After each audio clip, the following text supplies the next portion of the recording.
Evening Devotional. Sons and Daughters of God. September 7. Job offered sacrifices for his children.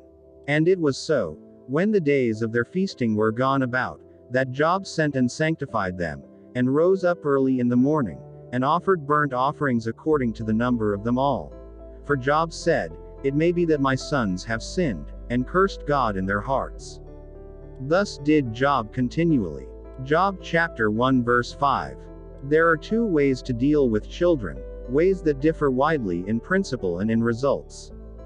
Faithfulness and love, united with wisdom and firmness, in accordance with the teachings of God's Word, will bring happiness in this life and in the next.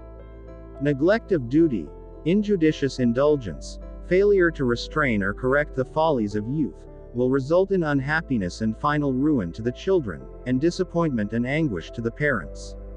It were well for parents to learn from the man of Uz a lesson of steadfastness and devotion. Job did not neglect his duty to those outside of his household. He was benevolent, kind, thoughtful of the interests of others.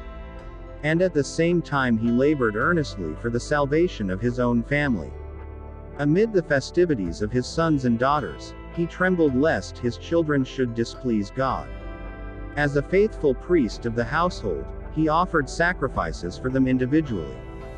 He knew the offensive character of sin, and the thought that his children might forget the divine claims, led him to God as an intercessor in their behalf. He, God, desires to see gathered out from the homes of our people a large company of youth who, because of the godly influences of their homes, have surrendered their hearts to Him and go forth to give Him the highest service of their lives. Directed and trained by the godly instruction of the home, the influence of the morning and evening worship, the consistent example of parents who love and fear God, they have learned to submit to God as their teacher and are prepared to render Him acceptable service as loyal sons and daughters.